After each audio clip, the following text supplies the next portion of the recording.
va passer aux complications chroniques. Donc, les complications chroniques, c'est ce qu'on appelle aussi les complications dégénératives. On les partage en deux. On a d'une part la microangiopathie, c'est l'atteinte des petits vaisseaux, et d'autre part, la macroangiopathie, c'est l'atteinte des vaisseaux de moyen et de gros calibre.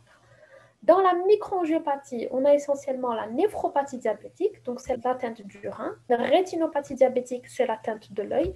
Et la neuropathie diabétique. Sur le plan macroangiopathique, on a l'artériopathie oblitérante des membres inférieurs et l'atteinte cardiaque, c'est essentiellement l'atteinte des coronaires, mais aussi l'atteinte myocardique.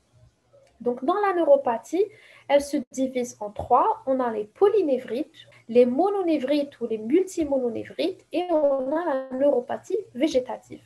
Pour la cardiopathie, je vous ai dit, on a d'une part la coronariopathie et d'autre part, on a l'atteinte myocardique.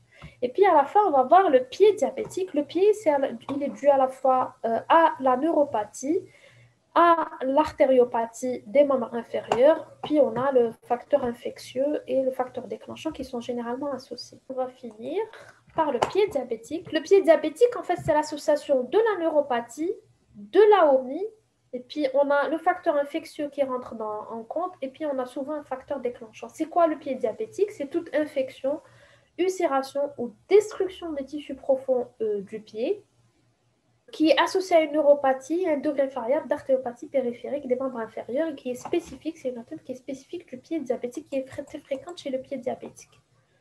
Donc, on a dit qu'on avait trois mécanismes.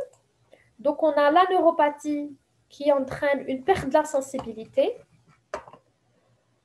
qui entraîne une anhydrose, donc une sécheresse cutanée, qui entraîne des mauvais points d'appui, donc ça va faciliter l'apparition de lésions.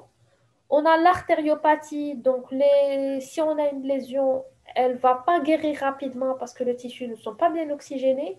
Si on a une infection, le fait qu'il n'y ait pas un afflux important de sang, pareil, ça va favoriser l'infection. Et puis, on a le facteur infectieux qui rentre en jeu. Et souvent, on a une lésion qui est comme élément déclencheur. Il y a souvent un élément déclenchant, donc qui va induire une lésion et qui peut se compliquer.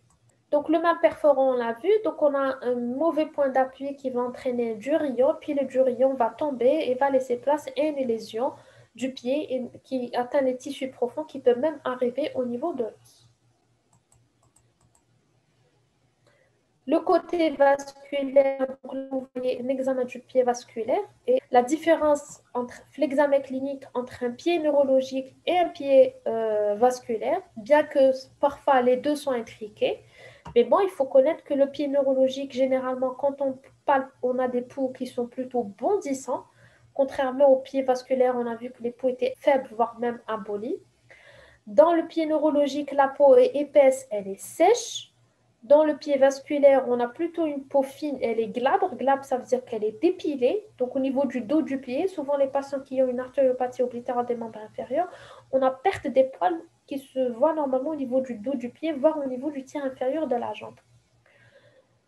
Le pied est froid et on a une amyotrophie des interosseux. On la voit bien ici. Donc, on a une amyotrophie des interosseux. Par contre, pour le pied neurologique, donc on aura une hyperkératose plantaire, une diminution de la sensibilité superficielle, on l'a vu au monofilament, et lorsqu'on fait des réflexes ostéotendineux, on a une baisse ou une abolition des réflexes ostéotendineux. On a vu qu'il y avait aussi le facteur infectieux qui allait se greffer. Il faut retenir que le diagnostic de l'infection, il est clinique.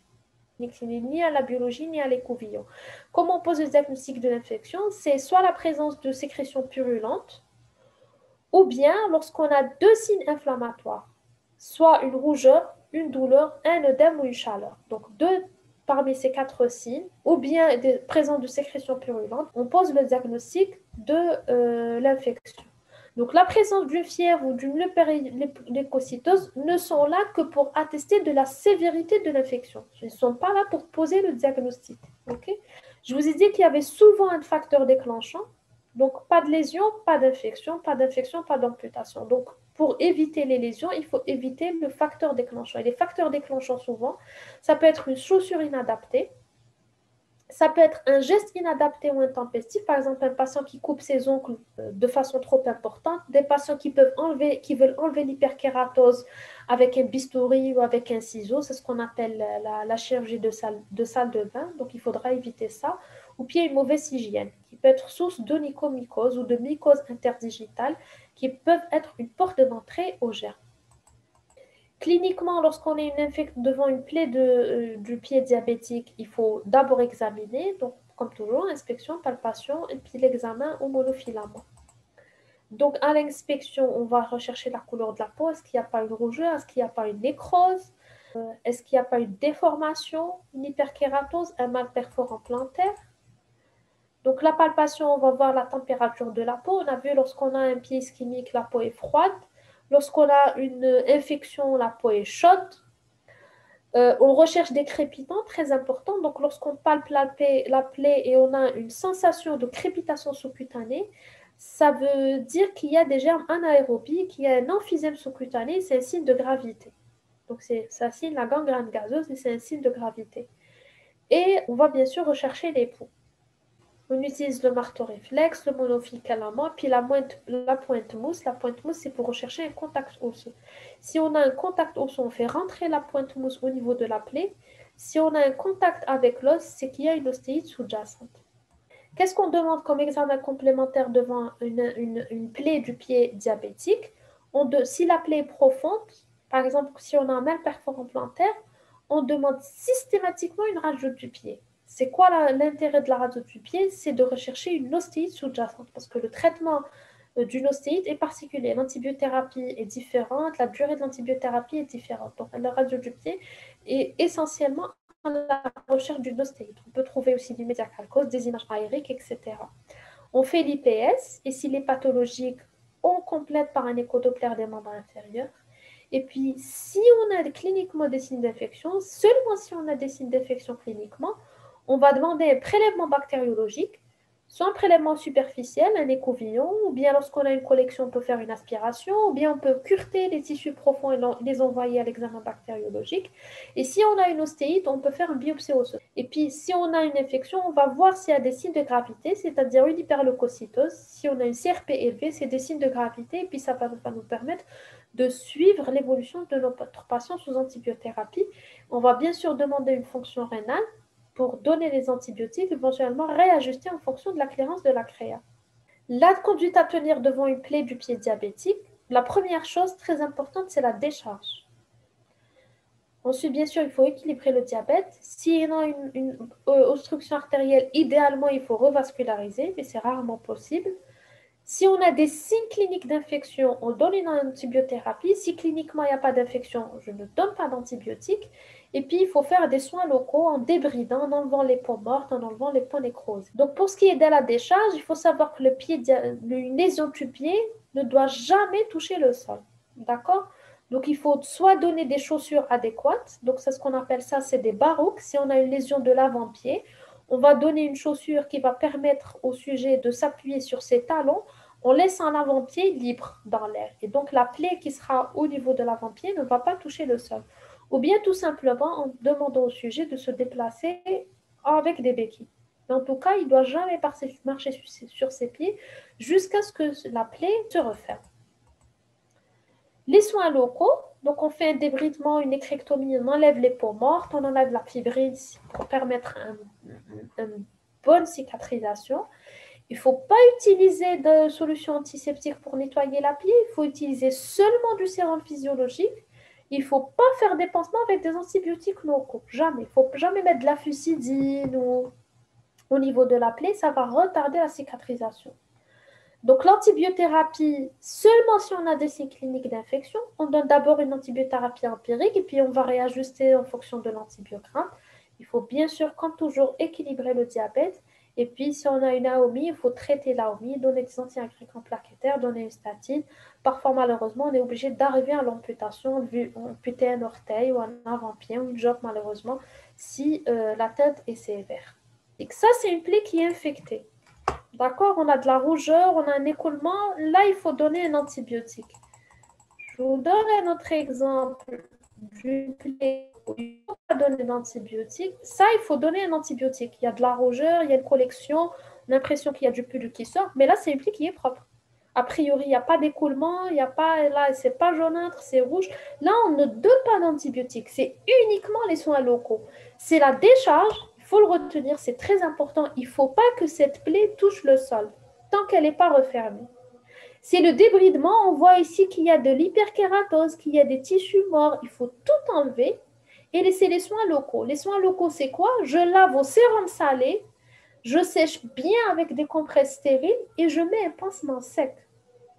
Éventuellement du tulle gras. Mais il ne faut pas mettre de fusidine en pommade ou autre, parce que ça va tuer les germes physiologiques qui vont aider à la cicatrisation. Il ne faut pas mettre aussi de bétadine ou de daquin ou autre. C'est sérum salé, on sèche. OK? Et puis, le meilleur traitement, c'est la prévention. Je vous ai dit, pas de plaie, pas d'infection. Pas d'infection, pas de problème. Donc, il faut absolument éviter toute plaie chez le diabétique. Il faut que le diabétique inspecte quotidiennement ses pieds. S'il y a le moindre lésion, la moindre coloration suspecte, il faut qu'il consulte son médecin. Il faut qu'il se lave le pied tous les jours, qu'il s'essuie bien entre les orteils pour éviter les mycoses, parce que la mycose aussi, c'est considéré comme une plaie et c'est une porte d'entrée aux infections. Les ongles, les soins des ongles, il faut toujours couper les ongles au carré puis limer les bords avec une lime en carton. Il ne faut pas couper trop près de la peau, sinon on va provoquer des ongles incarnés. Ça aussi, ça peut être une porte d'entrée. Donc après les ablutions, il faut bien sécher les pieds pour éviter l'apparition de mycoses. Une crème hydratante, parce qu'on a vu que l'hyperkératose, ça favorisait les durillons et c'est les durillons qui vont provoquer un mal perforant plantaire plus tard. Les chaussettes, il faut les changer tous les jours. Il faut que ça soit avec du coton. Il faut éviter le synthétique. Les chaussures, on les achète en fin de journée. Il faut qu'elles soient souples, qu'elles soient assez larges, mais pas beaucoup. Donc, la première fois qu'on les met, il ne faut jamais les mettre toute la journée. Il faut les mettre 1 à 2 heures et puis le temps que le pied s'habitue. Il faut faire attention aux brûlures. Donc, ne pas mettre les pieds, par exemple, devant le radiateur ou ne pas mettre de bouilloire au niveau des pieds en hiver. Il y a des patients qui se sont brûlés au 2e degré qui n'ont rien senti parce qu'ils ont une insensibilité. Il faut éviter la chirurgie de salle de bain, on a dit, donc pas de soins seul.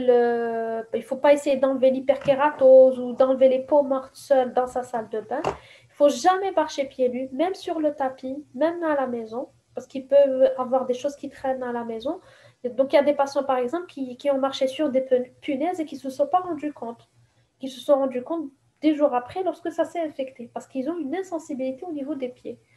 Et puis, le henna, c'est interdit. Pourquoi? Parce que non seulement ça assèche la peau, et en plus, ça colore. Donc, si on a une lésion, on ne peut pas voir est-ce que cette lésion elle est infectée ou pas. Est-ce qu'il y a une rougeur? Parce que ça va être masqué par la couleur du henné. En plus du fait que ça dessèche les pieds.